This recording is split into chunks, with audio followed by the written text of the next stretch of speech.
Hi, Cornelia. Hi, Iwona. Hey, so good to see you. Likewise, I'm very happy to be here with you today because we are going to talk about the chapters that we wrote for the book Activate Your Life.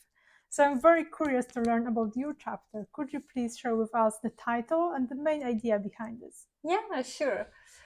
The title, it doesn't sound so fancy in English because it was a catchy title in German. But in English, it is You Are What You Eat. Hmm. And in a way, there are a couple of messages behind it. So in a way, that what you put in your body, it has also an influence on yourself and also your energy.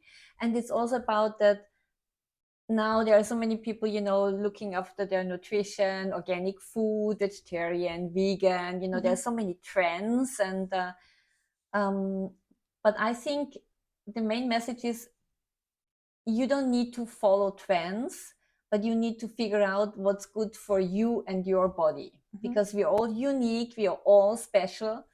And so there is no one fits all. It's you need to figure out what's good for you, and that might not even be good for your family, so it's always good to find that out. And I'm sharing some exercises how you can actually find out what's good for your body. What's your favorite exercise out of all of the ones that you shared in the book? um, to find out what's good Mhm. for there's I call it the standing method. It's Mhm. a kinesiological muscle test, Mhm. and with it you can test if is this food good for you or it isn't. Yeah. And and it's always, I think this is a big disclaimer, because this is just for the moment, right? So for maybe you've test coffee is not good for me. So there are possibilities you can change the energy of the coffee so it would be good for you. And then on the other side, it's also maybe tomorrow your body is in a different state and then coffee would be okay. So Yeah. it's not that it's always the same. And that's kind of the fun part about it.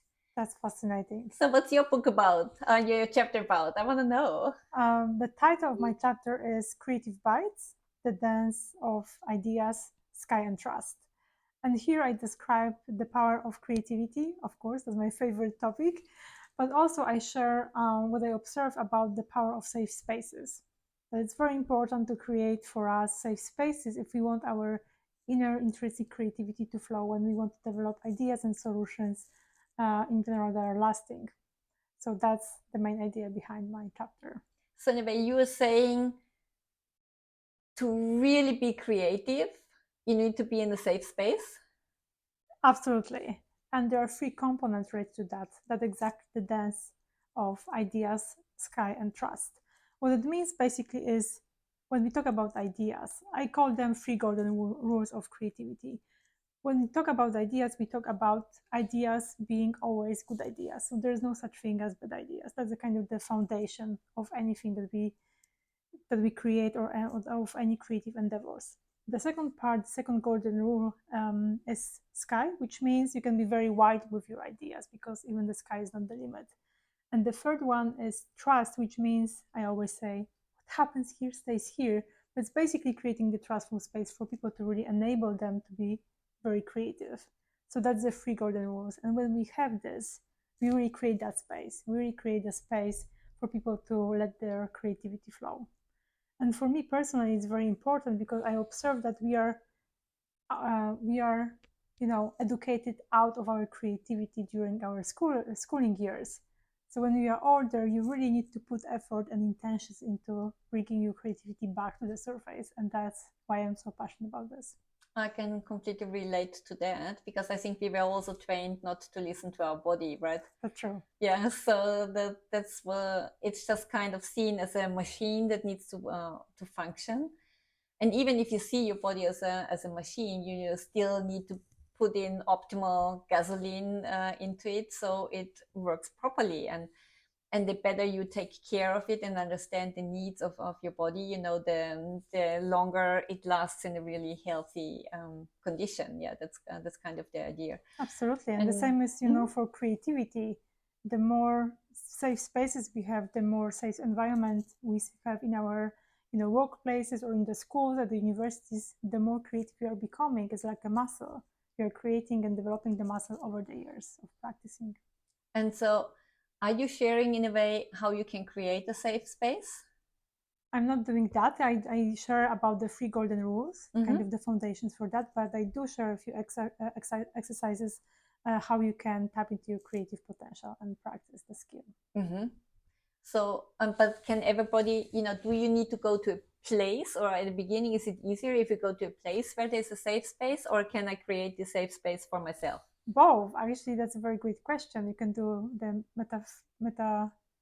metaphoric, Yeah. metaphysical safe space, but of course you can create a physical safe space. So physical safe space would be at every workspace we can share all of our ideas about whatever the challenge that we are facing and how we can solve it, right? But we know that it's a safe space, which means every idea is a good idea. There's no one staying there with the stick and showing us it's a bad idea. You need to be careful what you're talking about. So of course the physical spaces are extremely important and we definitely need more of them, but also the metaphorical spaces for ourselves, creating kind of this bubble for ourselves to sit down and write down, for example, ideas that we have, or to trust our creative process when we go through creating our businesses or writing a book. So that's more of the metaphorical safe spaces. Okay. And do you think, just follow-up question, do you think that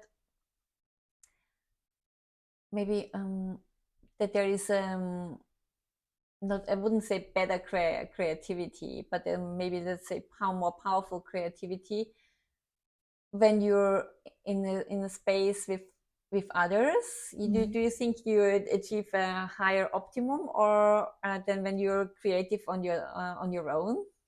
Of course, it's better when we work together.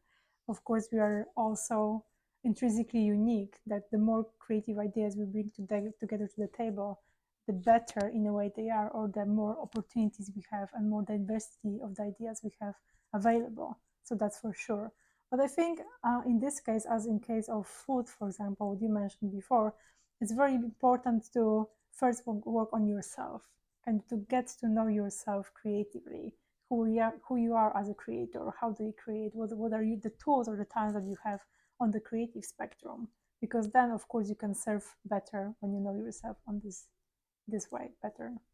You mentioned the same about food, right? We shouldn't follow the trends.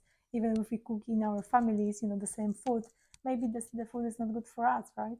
Mm-hmm.